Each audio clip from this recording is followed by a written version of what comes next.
Hi, Sharon. Good morning to you. How are you? I am wonderful. It's so good to be here laughing with you.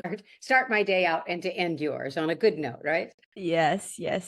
Thank you so much for saying yes to be interviewed today. This is for our listeners. This is our second time to be recording this fully as the interview. And I felt like there's this affinity with you since the first time we spoke. So I cannot wait to get into our conversation today. So, for the purpose of our listeners, I'd like to introduce myself formally. My name is Nicolette. I am the creator for the podcast titled You're Worthless. Read that again. The juxtaposition of your very soul. So before we start, I'd like to read a bit of your introduction and then we can get right into the conversation. So, hello everyone. We have Sharon Seivert here with us. For the past decade, Sharon and her international colleagues have guided leaders and business owners to grow their companies without burning themselves out or the people who work with them. They show leaders how to increase their confidence, gain new clarity, master their thoughts and emotions, develop business strategies that are effective, and get buy in. And then implement those strategies, navigating past hidden obstacles until they're able to deliver a new level of measurable results. Sharon's prior professional experience includes serving as CEO of a group health plan, VP of a think tank, and director of a regional health facility. Today, she not only works with businesses and private clients from diverse industries to ensure the success, but also trains and certifies coaches, consultants, and teachers to use her highly effective methodologies and pragmatic tools for their own practices. Now, her books are enriched by valuable insights from real life experiences of hundreds of clients, and some of them include the following: Superpower of Balanced Leadership in Unbalanced Times, 6 Steps to Leading Your Life and Work from the Inside Out, and Prospering, 6 Steps for Spiraling Up to Great Wealth. Welcome, Sharon. So much to unpack. Thank you so much for having me. Very good. Okay, before we get right into business, I'd like to take my listeners and my guests a trip down memory lane. Can you share with us what was it like growing up as a Sharon Seivert? That's Yvette, the yeah. French pronunciation. Yeah.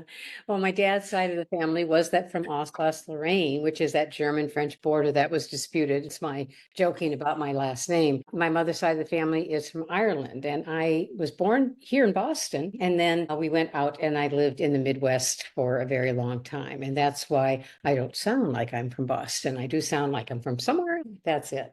And I grew up Really in decent. I grew up in a tiny rural town, and I think that that has made me very practical in the work that I do. For me, it's always like, what's the crop going to look like? What are the results that we're going to get from these efforts? If someone is putting in time to change their life, we need them to get results. If people are paying us, we need them to get results. So that's that Midwestern down to earth, get the crops in part of me. And the Irish side is a bit more whimsical and a bit more playful. I like that. I do try that. I really do try that. And growing up in the Midwest, it actually shaped me in another way, which is that I lived in a town that had a very active Klan, Ku Klux Klan. And for those people in the United States know what that is. For people around the world, it's pretty much just a fascist regime with sheets. They wear these sheets, and they grew up after after the slaves were freed in the United States, and they have continued. This has been a very strong issue for us in the United States, is that we do have these political forces, and we've certainly seen that in politics recently. But I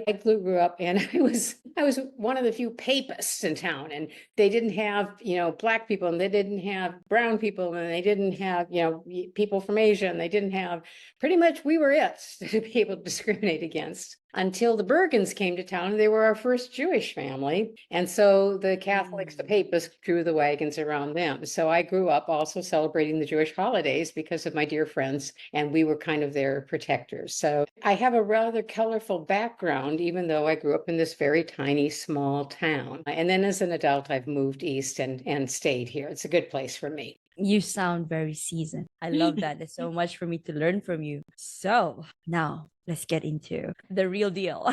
The nitty-gritty of things. Following your lead, kid, you take me where you want to go. So okay, for the benefit of our listeners, we were talking about how are we gonna mold or shape the interview today, right? And we were discussing like what best way, which way to bring this into life. So, and coincidentally that I am also joining or entering the space of psychology, and that's why we're bringing these questions as something for me to learn as well and for our listeners. So tell us, Sharon, what is, you mentioned to me what it is, a pragmatism therapy, and I didn't know. I was that days years old that I've heard that word and that the philosophy behind it Okay, and how pragmatism you're talking about. Yes. pragmatism. Pragmatism does not mean being practical. Pragmatism is a philosophy that grew up in America around the middle 1800s, Harvard philosophy department, but pre-psychology actually. And all pragmatism is very simple and very elegant, which is what's working, what's not working,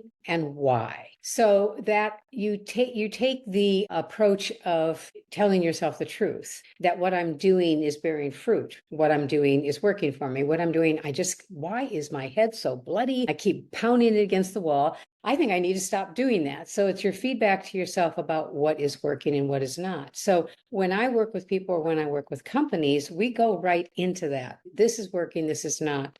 And then we try to figure out why for both. If something's working well, you'll also need to know why so that you can repeat it. So it's a very hands-on, day-to-day practical philosophy that almost became America's psychology. But then the adherents of Freud and Jung came over from Europe, and that was kind of stopped in its track. But it then went into business practices, and businesses then started doing what they called business improvement or continuous improvement, quality management. And that was based on that cycle of plan, do, check, act, which if you look at my little compass here, which is our model. It's all there, right in that compass thing. What you can see is that if you look at the outer rim of the circle, you'll see the plan, which is thinking. I think and I plan ahead. I act. I put something out there in the world. And then the next step is I get feedback about it and I adjust. And then the green, the last point, is that you then implement it and continually improve your life with things that work. We can continually improve your team with this work. Now we can move on to the next thing. What we've added in this process is the center, that you always start from your core. You don't do any actions. You don't run around doing anything until you first settle into your core.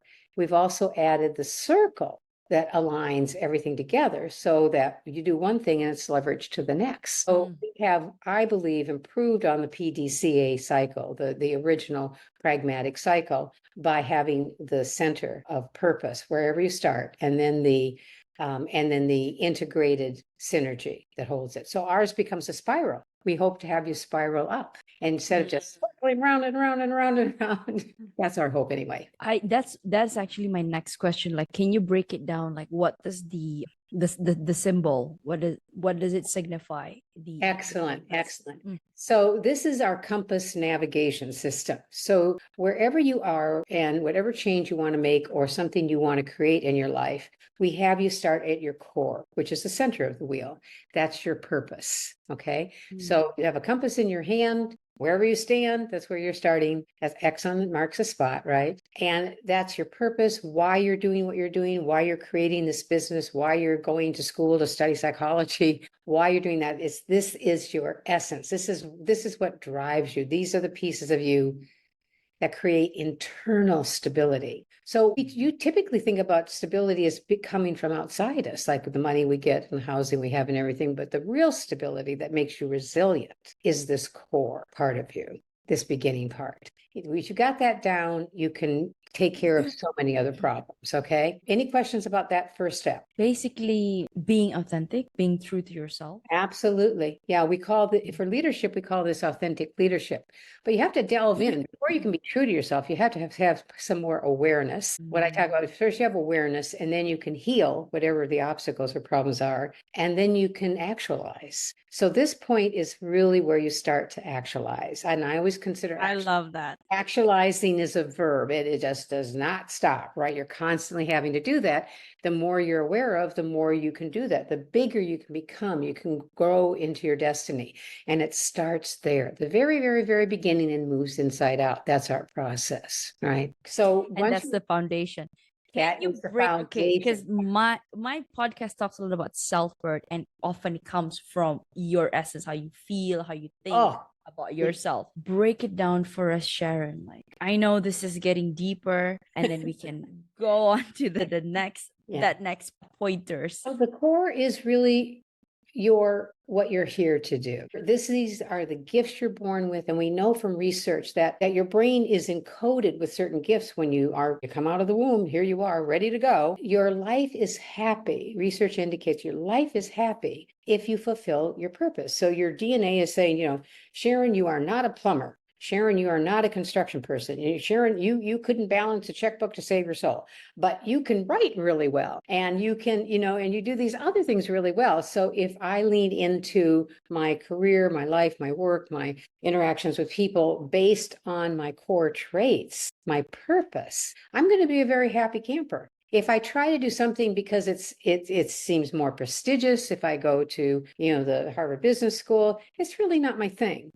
I coach those people. I wouldn't do really well in those other environments, but I do really well over here. I don't do well over there. And that awareness makes me more successful, makes me much more happy. So I am born to do certain things, and I will struggle. I could get good at other things, but I will struggle with them, and they're not in my sweet spot. They don't give me juice. That's one of the things I always talk to people about. I ask them, say, on a scale of 1 to 10, how much juice does this give you to take this job or to take that job, or to go on this path and create your business about this or create your business about that? And I have them rate it, and very, very quickly they can see what path they should take. So that comes from your core, that comes from where you will be the happiest. Okay. There was a study out of, I think it was USC, University of Southern California, that looked, a longitudinal study of 30 years, and now it's probably longer, that said that the things that you are good at when you are very young, so maybe up to middle school, there are things that you do that are easy for you. And those are the gifts you were born with. So you see patterns, you're a mathematician, it's really easy for you to figure that out, but you think, anybody can do that. I'm here to tell you they can't. There are things that are easy for you and that were easy for you early on. Those are your core gifts. If you build a life around those gifts, you're going to be financially successful. You're going to be happy. You're not going to go home and kick the dog, the poor dog. You are going to be, you are going to be, I know, really, people do that. So we need you to be happy, because otherwise it's a life of frustration. So that's what they found, is that the people who follow those traits that were very early evident were successful. So an example for me is I am born to be a musician. And I always thought anybody can be a musician. It's a human trait. There's no problem with it. Everybody is a born musician. And then I started teaching piano, and I went, holy, this person is, there's a problem here. I have to rethink this whole thing. Similarly, you put me in another place, it's going to be a disaster. So if we honor those things and we really pay attention to them, our odds of success and fulfillment and happiness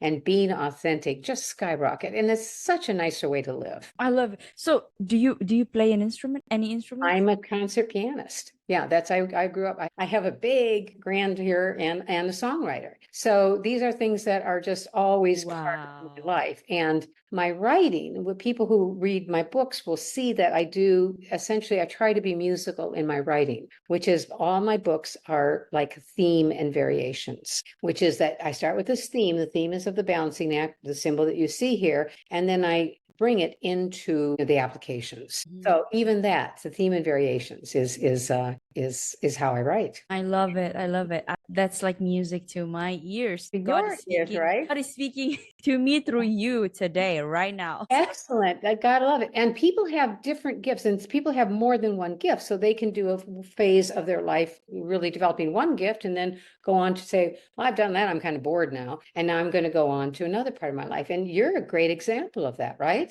She says, yeah, yeah. Oh, thank you. You remembered. I did. Absolutely. Yeah.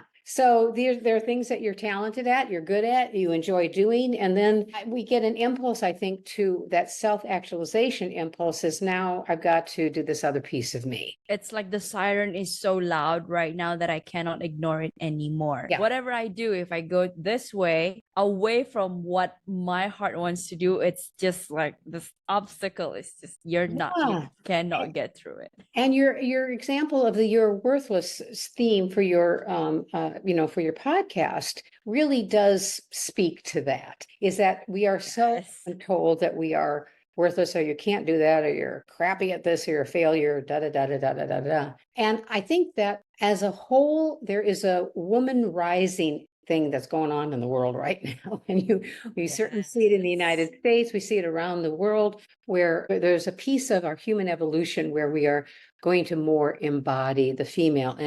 And the way I like to tell the story of when the hero, so we're all heroes, heroines, kind of coming out of battle. We've been in battle. Things have been tough in our lives. We've had the divorce, or we've had the school failure, or whatever the heck's going on, or we can't make the next rent. I mean, it's just scary, scary, scary stuff. And so we're like the hero that comes from battle and is bruised and battered and bleeding. And the hero in mythology comes to a crossroads and looks at it and sits down and goes, I have no idea what to do. What the hell am I supposed to do now? And then did you scan my brain before coming into the I did. It's like I'm trying to shield myself, but it's like you are.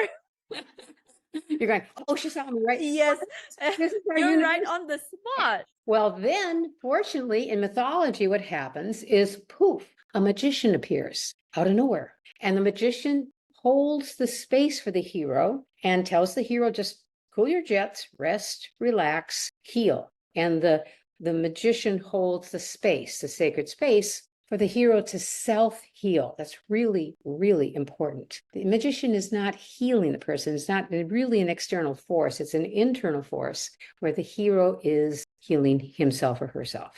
Okay. And then at a certain point, the hero looks at the crossroads and knows which way to go and is ready to rock and roll, ready to go. And they know the way they need to go. But it's from that stopping, from that pausing, getting into your core, to bring it back to where we started, now. In your core now, you know what to do.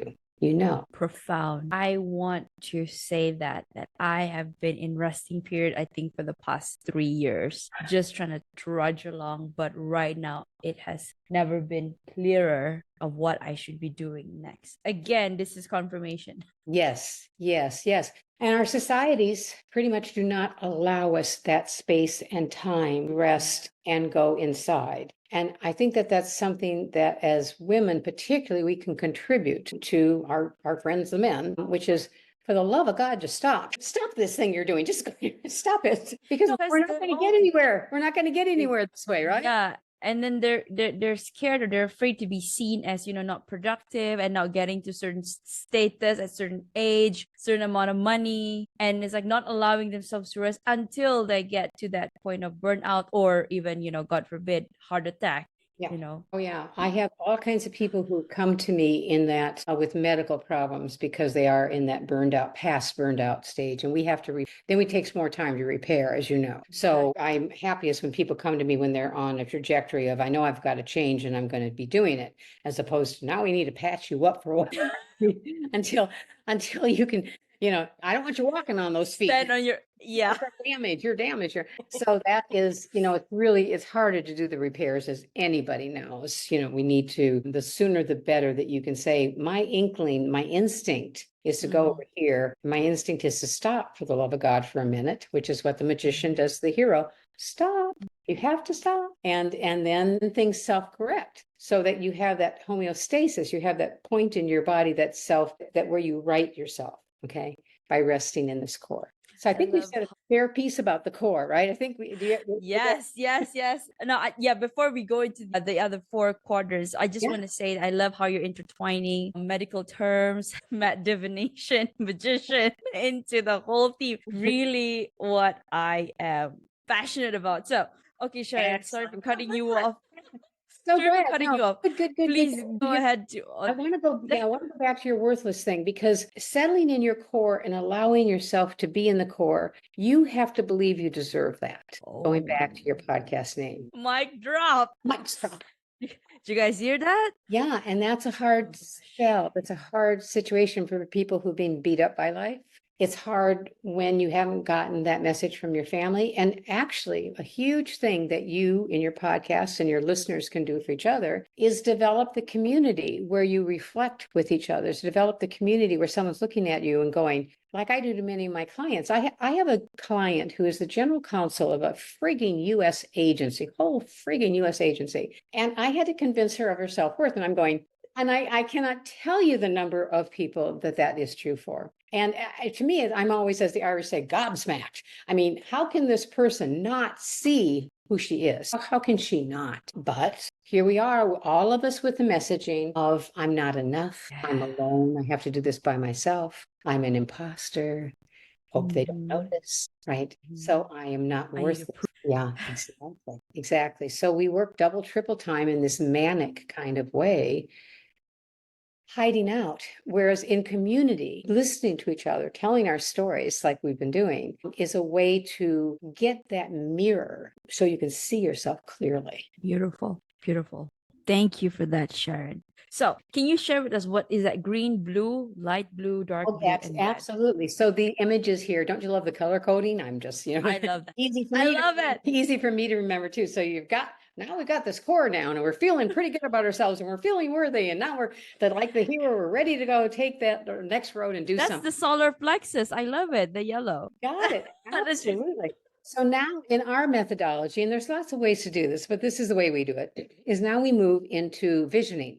So from who I am, what are the possibilities that I can do and be in life? Okay, so we move into the air element. So the core is your essence and soul. The air element is your mind, and I love it. and uplifting, because now I have a foundation and I can, and all the balloons I'm putting up there are tied to something. I'm not going to float out in space.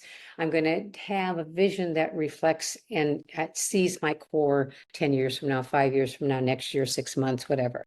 I can now see more clearly because I'm so solid inside. So I know which road to take, like the hero. I now know which road to take.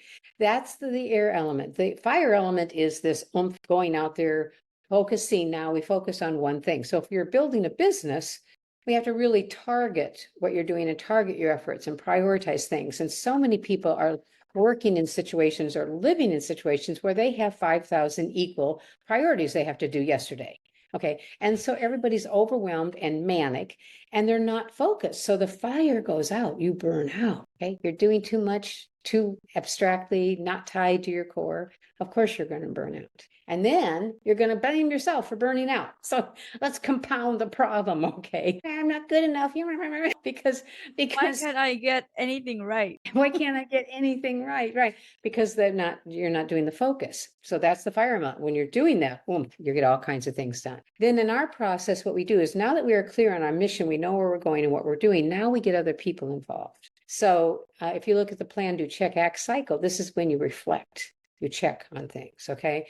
And you check your emotions to see GPS. Is this feeling good? Do I still have the juice here that I was looking at? How is this feeling?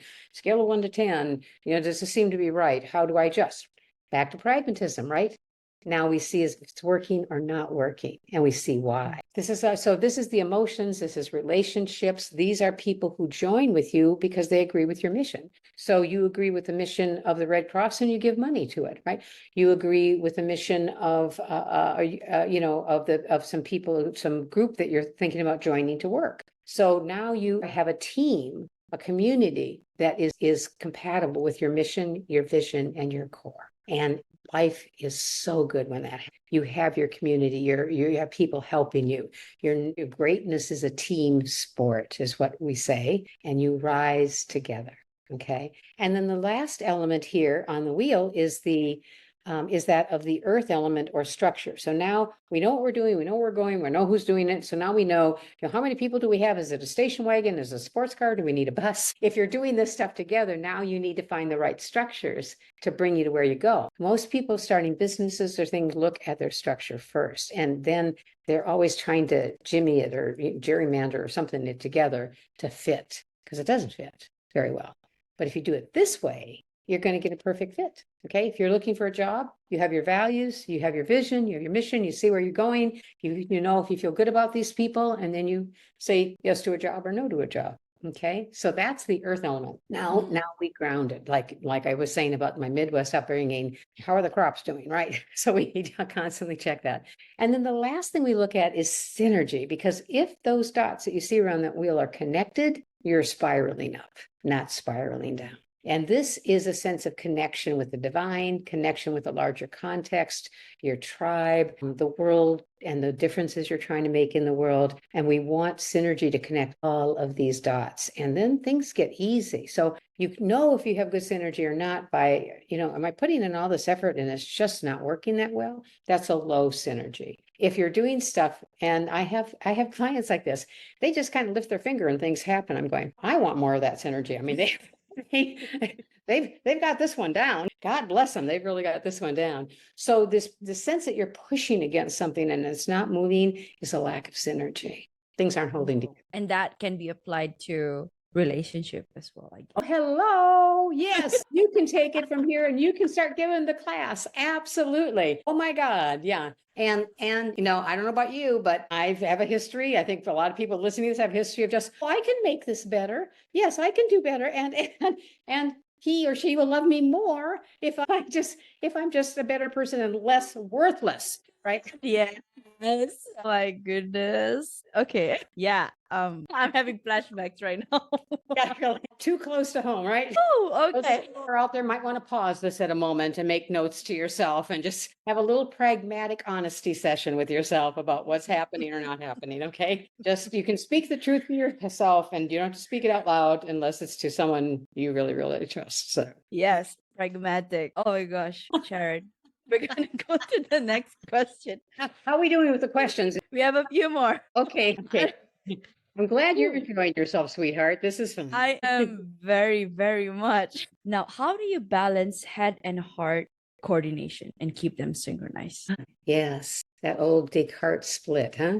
So most people, particularly if you're more and more and more academically trained, will tend to overbalance in the head side. We need the head, right? We need to not run around like crazy people. But traditionally, in most of our, Western cultures, we have overbalanced in that direction. And what we want is when the head and the heart are connected, much like the points that I'm saying in the wheel, things are pretty happy. So you get to let the heart decide the things that are the purview of the heart. You get that the head decide the things that are purview of the head. And there needs to constantly be a negotiation and a dialogue going on with that. Another ways to think about the head and heart difference is if you look at the wheel, historically, what's encoded in here is a balance between male and female energies. And the male energy is that fire and earth energy you see from the south to the north. Okay, that is historically, traditionally, archetypally, the quote male energy, which is more head. Okay, more thinking, right? And then we have the energy of the air element and the water element, which is female energy. And in businesses, that's decried as touchy-feely. They don't like that touchy-feely. They're contemptuous about that, or airy-fairy. It's too abstract, okay? But if we balance that head and heart thing, and we balance it in the core, and we hold it together in the outer wheel, we have a perfect balance of male and female energy of head and heart. And that is what we should be striving. That is what every human being should be striving for, men and women alike. And this is yours by rights. Jung talked about the anima and the animus a long time ago, and that the healthiest people were those that were balanced, as I talk about, and we're talking about the superpower of balance, is really making sure all of these pieces have their say at the right time, right place. And it may take you a lifetime to master this. Yeah, I think that's why it's encoded in archetypes. I mean, people have been trying to do this for a very long time. Yeah. And what I have tried to do in my work is make it simpler, easier to get for people. So if you're using this methodology on a team, everybody who's on the team, they don't have to be the leader. They don't have to be someone who's been to business school. They can do this with you. Organizations, they can do this with you personally. You and your family, you can do this together. Okay. I love it. Yeah. Thank you so much, Sharon. Okay. A spontaneous therapy session for everybody, for every one of us. Yes, mini therapy one. I love it. And Yeah. coaching as well. Yeah, and this is such an easier way to do that. I think, in terms of It self-management, is. in terms of doing this for yourself and your family, doing this for your teams. Here's an easy pathway towards evolution. I'm gonna let that sink. Easier pathway to evolution. That's huge. That's deep. Yeah, this is a spiraling up model. And This you, is like the hero, can act pause of ascending as well. an ascending. Yeah, it's just a naturally organic ascending model. And by taking these things and going back and forth, you do a change over here, then you go Iterations and then Yep. Yeah, and you just go with it. And this is what the ancients have given us. Here is, no matter what culture you're in, you will find this as a healing modality model. If you're in Africa, if you're in Asia, if you're in the old US, I mean, all over the world, the Mayans built their temples based on this model.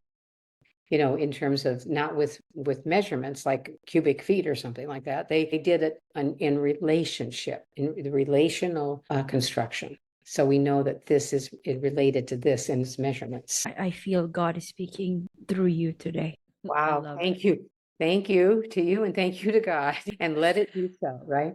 Yes. And so it is. So, Sharon, what work are you most proud of today? I think that I am at a moment in my own transition where I am creating a community that will be an international community to bring this effort to the world. I think that I'm at that, hey, crossroads. Crossroads? I'm at the You crossroads. need help?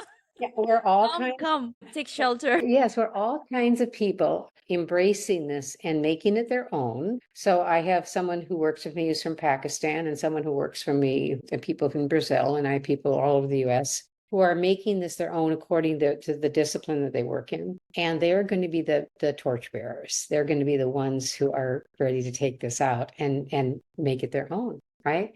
And my role is to feed them and get them prepared and give them permission to adapt this to their different cultures. How impactful. So say, light a candle for me. Everyone who's out there, light a candle for me. This is good work. I will be. In fact, I light a candle every night. So Oh, good. Yeah, tonight for you. for soon. Yeah, this is stuff that as soon as we get this in the next phase of getting this out to the businesses, our next phase is going in for the kids. We have done this work for children, for youth, and they adapt to it very quickly. I don't have to retrain them, so it's faster work to teach the youth that this is who you are. You are this potentially great human being who has a soul and a mind and this heart, and you have these emotions and this wonderful body, and go, kid, go. We want them to really lean into who they are, the gifts they bring in the world. And can you imagine? Yes, I cannot wait for those kids. Yeah.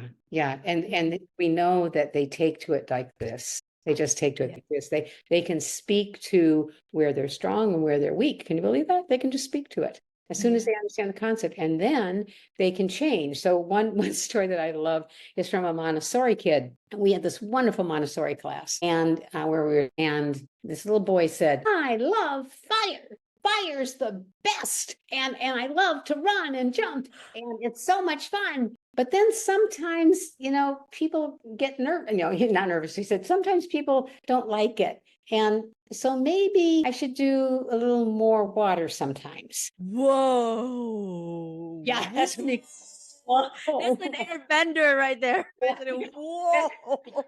The fact that he could use that concept immediately changes behavior. Wow. I know. So I'm looking at him and I'm going, oh my God. This is our next generation, and I'm all This is our next generation to realize that about yourself, because so many kids talk about worthless. So I've been in the urban center a fair amount, and we've taken this class to, this program to high school and junior high kids, in addition to the 8-year-old, who teach them all, by the way, about how to do this. We need to bring them to the next CEO conference, so he can show them how this works. But kids who have really been beat up by society can it's gonna take a little bit more work for those kids. But then those that are fresh, let's say, so these kids who have been sufficiently beat up and are marginalized, to teach them that this is who they really are will equip them better to go out in the world, whether or not it's hostile. Screw that. It's hostile. You can work around the hostile world. You've worked around the hostile world. I've worked around the hostile work. We've worked in front, inside it, and we're changing it. So for the kids themselves to have a better sense of who they are and then what they can do in the world is a gift that will pay off for generations. So this is where we're going next. Woo! Woo! And you and I are going to continue to talk, sweetheart, about this. I now have a friend. I now have a friend in Malaysia, right? I now have a friend. Yes. And next thing is dominating Asia, changing Asia. Yeah. Absolutely. And to have this tool, it's like a recognition, re-knowing is what recognition. I know myself now again. I now know who I am again. Remembering. I remember. Yeah. And I have this tool to keep myself on track, a compass that I can keep navigating, bringing out my real self, my authentic self, my core self into the world. And nothing's going to stop that. I'm not going to let anything stop it. My soul is at stake. My heart is at stake. My life is at stake. I once had a young man, we were playing an I am experiment. So we were talking about who they are. It's identities. And he said, I am fat, and laughing in the classroom. And I said, have you always been fat? You can change being fat? Yep. Okay. Ergo, you are not fat. That is not your identity. Silence in the room. Crickets. There's crickets. Yeah. This is not who you are. So let's try this again. I am, and then . So if we can have youth, children, women, men around the world have a different sense of the I am, then we have solved a lot of the worthless problem. And I saw this very great, wonderful, like eye-opening meme the other day. You just reminded me, a reel. It says, that person says, I'm fat. But then the other person said, are you sure you're fat? What's this? Fingernail. Can you say I am fingernail? Are you a fingernail? No. So why are you saying you're fat? You have fingernails. You have fat. You're not fat. Yeah, the I am. Yes. That's back to the core. What is the I am? Isn't that fun? But we have so many external definitions of who we are that we have to push back on them. We have to have that definition, self-definition, come from you, the gifts you were born with, what your destiny is. I heard recently a redefinition of destiny as being waiting for what the stars will bring. So if we are literally stardust, then your destiny in some ways is to reconnect with that. How do you reconnect with the stars? To your true north. Yeah, exactly. Isn't that beautiful? Divine. Oh my gosh, Sharon. Oh my God. It's already 45 minutes. Okay. Few more questions. And then this is definitely not going to be the last time I'm going to be speaking. I might have you on for my speaking event and my season 2. So, but first, I have a question for all of my guests because my podcast talks a lot about self-worth. So the question of self-worth for you is, seeking external help, such as therapy or counseling, can be beneficial for addressing self-worth issues. In your opinion, how can individuals find the right resources and support for their needs? I suggest people sit quietly, meditate, get that internal compass going. And when you have that, if you want to seek psychological help or external help, your compass is going to be stronger. You're going to know what methodology and what people resonate with you. So resonance is a key issue in getting help, that you find the right people. Okay. I think we hit all the points in resonance and all the notes that I was taking in our interview. Resonance. How am I going to connect this? And there you go. You connected it. So my job is done.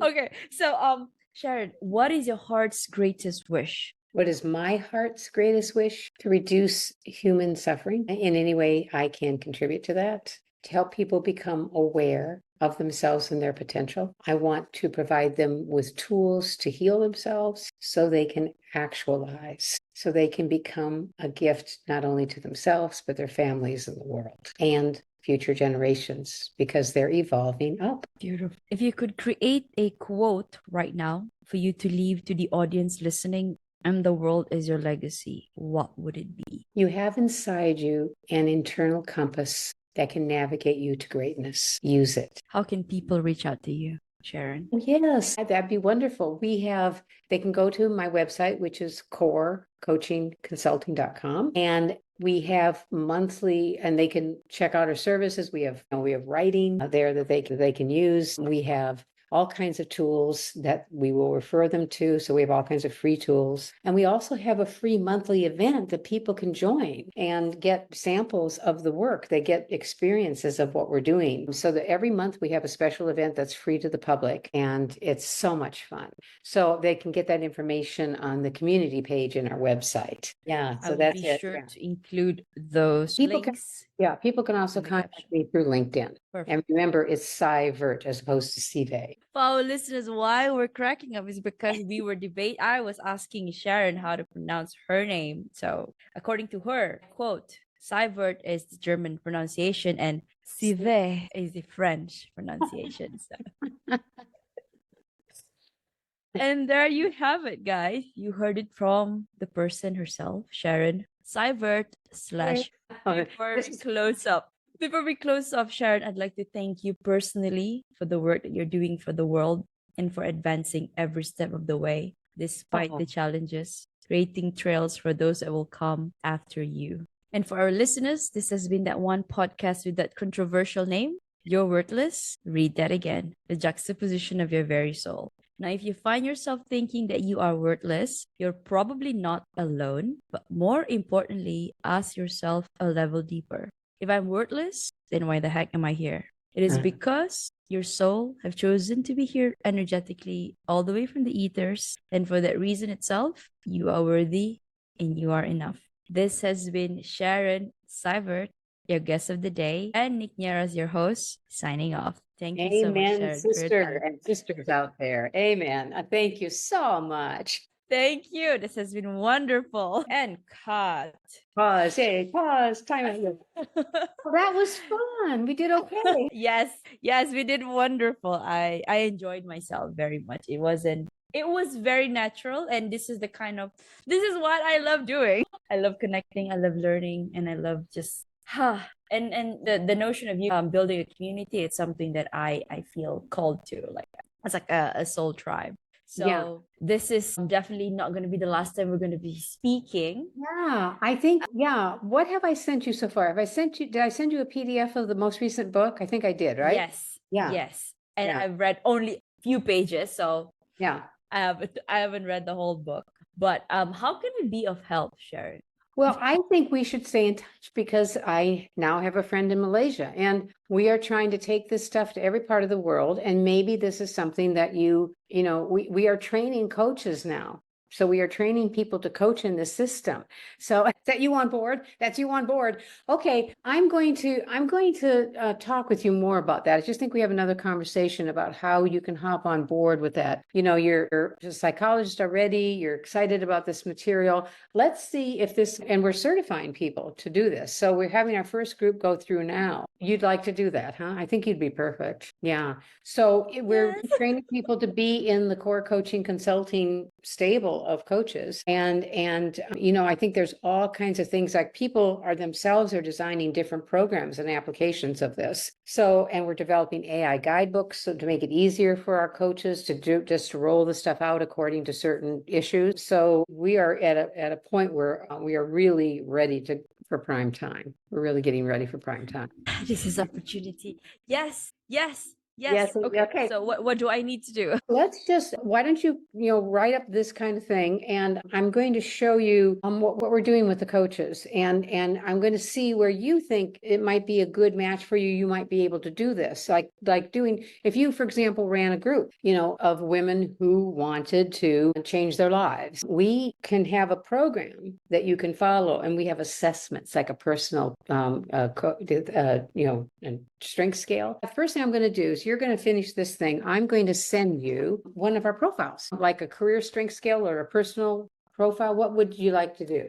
Any Yeah. one of those? Now you're the lead. I mean, What? I'm coming in. You're the lead. I'm coming in as the fool. So I'm just following, like, as in, like, yeah, what is it that you need my help, and that how I can better position myself according to my strength and Yeah. align to my Yeah. purpose. Yeah, I think that it would be just wonderful. For example, different people have different strengths in the group. So we have Doug, for example, who is definitely going to be working with business leaders and organizations. He came out of Dow Chemical, for the God's sake. So he is, I mean, really, not my, and so we have Alka, who is in Holland and has been doing this for years. We have Chevy, who is in Spain. We have Randy, who works with entrepreneurs in Washington, DC. We have Bonnie, who's kind of like a lieutenant to me, and we're going to work on a career program. We're working on a career program together. She's already been consulting with people. We have just a bunch of other folks. So different people have very different gifts, and for you, and interests in how you would like to bring this into the world. So, at some point and we have teachers we've trained in the past. So we're just starting to get sort of a sense about how we do this, how economically we do this. We have profiles that people can take, and that's what the first thing I'm going to do is, I'm just going to give you an experience of the profile. And then I you think have, that's a great then you first have a step. sense Yeah. about it, because then you can think, if I had a group of women if I did an I'm worthless women's group, what would it look like? And if you follow our steps, you can then have a program that gets them to another result. Yes. Yeah. We have a person who's a career counselor at a university, and she's going to be doing this with actually specializing with people from China and India in terms of their difficulty in assimilating the United States job market. And she's going to do a program based on this for them, so they don't lose their identity, so they don't lose themselves in the mix of coming into the US market. So people have very, very, very different gifts and interests, but you can see this is a tool that if people master it, they can really change their lives. Yes. First off, I'm going to send you either the CSS or the simple strengths scale, which is that you just move things around, and you get a report right away, and we can discuss the report, and you can get a sense about, you just put that into your thinking cap. You're already doing a podcast. So moving into doing a group based on, as one of our coaches, will give you certainly some, credentialing. It's very interesting, because people around the world, I'm told by my European colleagues and South American colleagues, that they believe that Americans have their act together on coaching, that we're far advanced. Yeah. And that, Yeah. But I use but people believe that. I'm not saying that. I don't right, exactly. that we do. And this is why I'm getting my ass to the US and visiting it for the first time next month to learn. Like, I mean, to see people, to make the connection, to build the connection, see face to face, building trust. So I think it's perfect timing that we're here talking about this right now. Yeah. So we are putting together a little club of really great people. And so I have my people who are in there, the Balanced Leaders group, and they're just amazing. These are the stars I talk about. They have their own careers, and then we're developing the coaches. So we have 2 streams of training coming up. Yeah. Count me in. Yeah. Okay, good. So I'm going to send you this, and then you let me know when the video audio is ready, and we will promote it on our site and in my link. Definitely. I'm a bit behind on the producing of my episode, but it should be up and running, I think, hopefully by next month, if not after I'm back from the US. Okay, So, so but we're staying in touch, and I know where you are, yeah. you know where I am. Okay, great. Yay. Yes. Okay, you have a good one. Have a wonderful night. Okay. You too, Sharon. Have a great day. Bye-bye. Okay, bye-bye now. Thank you. Bye-bye.